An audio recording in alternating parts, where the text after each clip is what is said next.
प्रिय विद्यार्थियों, बीए पाठ द्वितीय इतिहास विषय के विद्यार्थियों हेतु भारतीय संस्कृति के मूल आधार या भारतीय संस्कृति की रूपरेखा के अंतर्गत आज का हमारा अध्ययन बिंदु है वैदिक युग के इतिहास हेतु स्रोत।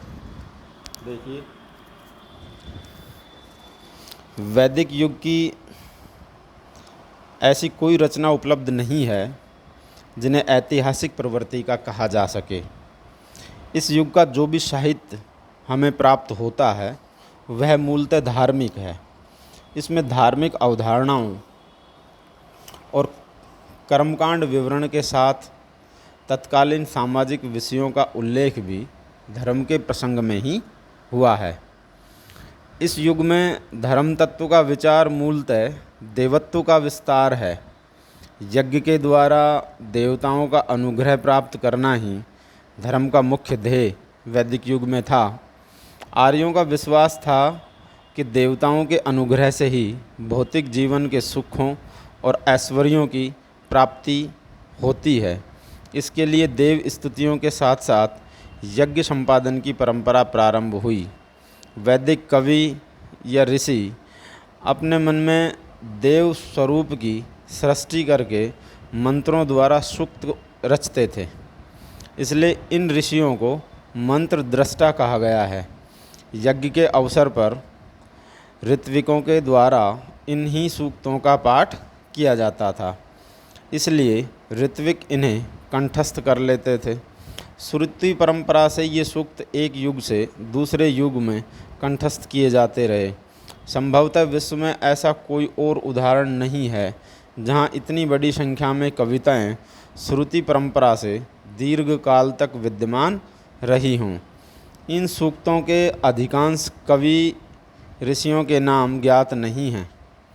ऋग्वेद में दूसरे मंडल से सातवें मंडल तक 7 ऋषि कुलों के नाम जुड़े हुए हैं, लेकिन ये मंत्र दृष्टा ऋषियों के पुराण पुरुष रहे होंगे। इसलिए साधारणतः वैदिक देव स्तुतियों को अनादि और अपौरुषेय माना जाता है। कालांतर में किसी वेदव्यास व्यक्ति या विद्यापीठ हो सकती है ये ने उपलब्ध स्रोतों का संग्रह और संपादन करके 3 संहिताएं बनाई। प्राचीन काल में अनेक आश्रमों में असंख्य ऋत्विकों ने अनेक यज्ञों में इन संहिताओं का पाठ किया होगा। निश्चित ही उस समय इनकी अनेक शाखाएं विद्यमान रही होंगी। कुछ मंत्रों के पाठांतर, उच्चारण भेद और अनुष्ठान विधि में अंतर से शाखा भेद होता है, लेकिन समय के साथ साथ संहिताओं की अनेक शाखाएं लुप्त हो गई। वर्तमान में 3 संहिताएं ऋग्वेद संहिता, यजुर्वेद संहिता और सामवेद संहिता के नाम से उपलब्ध हैं। साधारणतः इन्हें वेद कहा जाता है। वेद का अर्थ है ज्ञान। संहिताओं की संख्या 3 होने के कारण त्रयी और मौखिक परंपरा में विद्यमान होने के कारण ये श्रुति भी कहलाती हैं। श्रुति वेद का ही नामांतर है जो सुने जाने के कारण पड़ा। त्रि में प्राचीनतम ऋग्वेद संहिता है और उसके अनेक सूक्त पुनः यजुर्वेद और सामवेद संहिताओं में भी लिए गए हैं। अतः त्रयी की एक ही परंपरा स्वीकार की जाती है।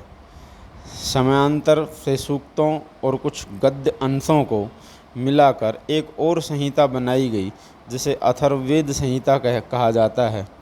विषय वस्तु और भाषा की दृष्टि से इसे अपेक्षातया बाद की रचना माना जाता है। अतः इसे त्रयी के साथ मिलाकर वैदिक धर्म की 4 संहिताएं निश्चित होती हैं। इसे ही वेद चतुष्टय कहा जाता है। वर्तमान में जो वैदिक साहित्य उपलब्ध है उसमें संहिताओं के साथ ब्राह्मण ग्रंथ और उपनिषद सभी समग्र रूप से उसके अंग हैं। ऋग्वेद और सामवेद संहिताएं मूलतः पद्यमय हैं, इनमें गद्यांश नहीं है। अथर्ववेद, ब्राह्मण ग्रंथ तीनों संहिताओं के बाद की रचनाएं हैं। आरण्यक और उपनिषद ग्रंथ इसके भी बाद की। वैदिक युग की रचनाओं में अंतिम कृतियाँ हैं, इसलिए ये वेदांत के नाम से पुकारे जाते हैं। अब ब्राह्मण साहित्य में देख लेते हैं, जिनको हम ब्राह्मण ग्रंथों के नाम से जानते हैं। देवताओं का अनुग्रह प्राप्त करने के लिए यज्ञ का विधान सरल नहीं था, इसलिए ब्रह्मा नामक ऋत्विक यज्ञ के समुचित संपादन पर ध्यान रखता था। लिपि के अभाव में यज्ञ पद्धति के विवरण को भी कंठस्थ करना अनिवार्य हो गया था। यह विवरण अधिकांशतः गद्य में था। बाद में किसी समय इस विवरण को भी संग्रहित किया गया। यह यज्ञ संपादन संबंधी साहित्य ब्राह्मण कहलाया। प्रत्येक संहिता के अपने अपने ब्राह्मण थे।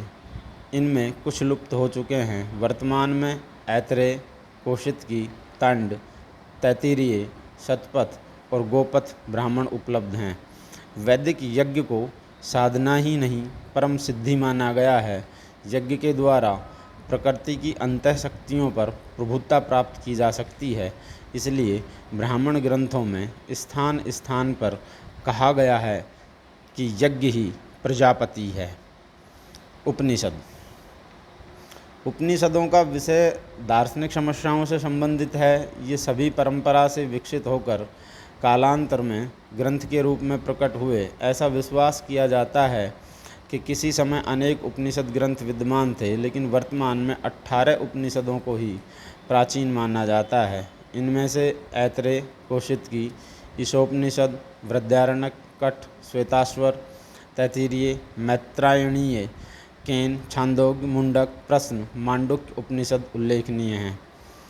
इनमें भी ऐतरेय, बृहदारण्यक, छांदोग्य, तैत्तिरीय, कौशिकी तथा केन 6 उपनिषदों में वेदांत का विशुद्ध मौलिक रूप संग्रहित माना जाता है।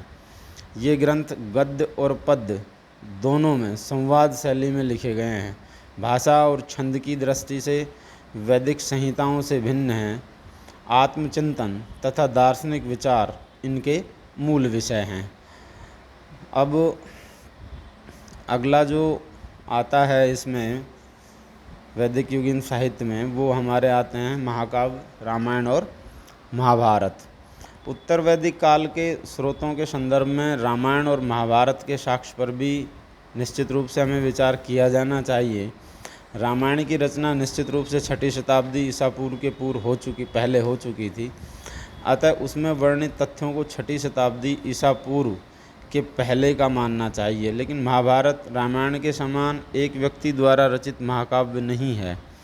अपने वर्तमान स्वरूप में यह संहिता का रूप धारण कर चुका है और इस रूप की प्राप्ति में उसे 1000 से भी अधिक वर्ष लगे। महाभारत रामोपाख्यान से परिचित है, अतः रामायण की रचना महाभारत के पूर्व प्रारंभ हुई होगी और इसके वर्तमान स्वरूप प्राप्त करने के पूर्व अर्थात 4ठी शताब्दी ईसा पूर्व ही वह विख्यात हो चुकी थी। अतः वर्तमान महाभारत में 9वीं 8वीं शताब्दी ईस्वी से लेकर 4ठी शताब्दी 9वीं 8वीं शताब्दी ईसा पूर्व से लेकर 4ठी शती ईसा पूर्व तक की संस्कृति और इतिहास का विवरण प्राप्त होता है।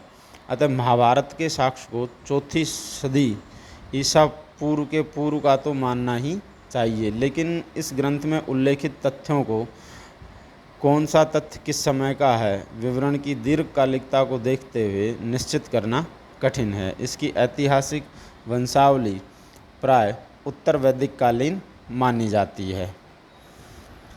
इस वीडियो में इतना ही। धन्यवाद।